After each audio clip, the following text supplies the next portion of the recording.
emotions, a mental health motion graphic piece to kind of depict how thoughts can consume a person.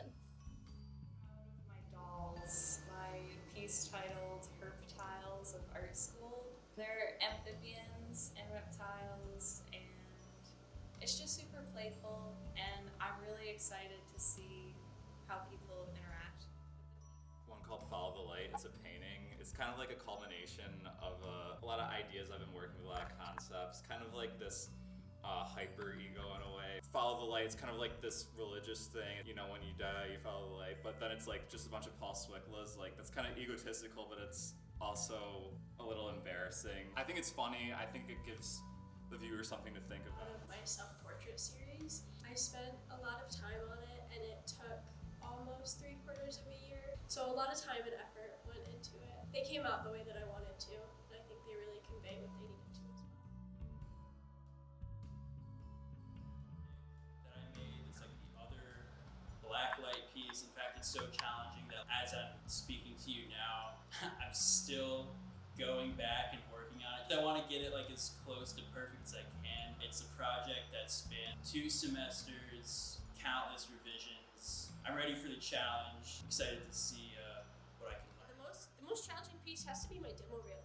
I have a lot of stuff in my personal work that has made it into my demo reel just because it has a lot more focus on motion and animation. It's definitely been the most challenging, just finding stuff that kind of shows off what I've learned and who I've become as a designer. Yes, I did 3 self-portraits as part of figure paintings. One was just to capture the planes in the face. That'll be self. The Stare and In Need of a Haircut were both based on artists that we learned about in class. I wanted to learn from each piece as I go and try to improve on each self-portrait with the methods that I learned and the feedback that I received that I feel like I really Right now, I'm huge into screen printing. I like to do candid photography. I do a lot of embroidery, needle felting, wet felting, tufting. I love Photoshop. Photoshop is a really close place in my heart. I think in the past 2 years, totally switched over to oil paint, and that's just kind of been my main medium of focus. Definitely at this point, Cinema 4D. Yeah, I would say pen and ink is my favorite medium. That and watercolor are pretty close. My favorite medium is painting, but I think the most fun is when I do collage. Program here at OSwego so that I can get my K-12 certifications, and I want to teach high school art specifically. I'm setting up kind of like a little home screen printing studio. So post-grad, I am doing a full-time internship at NYPA. I plan to take some time off, but I'm going to be going to grad school for my MFA.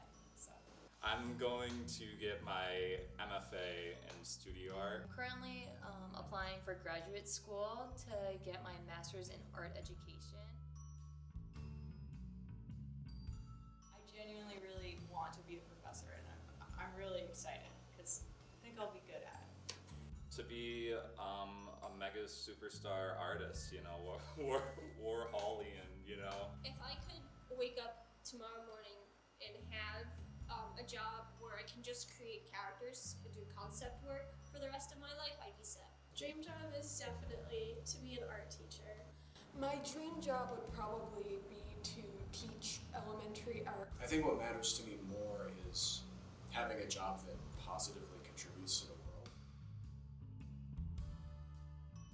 My senior year of high school, I knew I wanted to go to college for art. I just didn't know what exactly. I decided to pick up photography as a hobby at first. I fell in love with that, and it kind of just really went from there. It's just always been, you know, a huge part of my life. It was the one thing that really fulfilled me. I just want to be creative and make stuff. I don't want to sit at a desk and do that. We were out walking, it was 2 a.m. and we were fake fighting. And my friend punched me in the face on accident and split open my lip. And I just miss hanging out with all of the friends I had and everything. I went to the Chimney Bluffs and I saw, honestly, the most beautiful sunset of my life there. It's those 3 a.m. studio crunch nights. I started joining student government. I felt overall a part of the community more. I felt like I was contributing and doing something meaningful. late night drives with friends, hanging out in Johnson Hall. But definitely like a lot of good bonfires by the lake, a lot of good times being in the studio probably way too late with my friends. Last year, I went to the BFA spring show with a friend. It was just so cool to see people's art in it and talk to students from the BFA and be like, oh, I'm gonna have a show like this next year. Take as many classes as you can. Like, dip your toes into a little bit of everything as an artist, and you'll learn something that you might like. After like the first day, I was like positive that the place I belong was here. The one main takeaway that I have is to really just make the most of your time here. If you're like an underclassman and you're reaching out to a professor, if you're an upperclassman reaching out to an artist, like just remember like they are you. Like we are all artists. Like they're as silly as we are. Give yourself less than you think you want it to do. Like those little things are going to become something bigger. And like something small you're doing, like a simple project or a sketch, can always become something. I want to say that I'm really grateful for my internship this semester and last semester. It's been hard at times, but it's been really rewarding ultimately.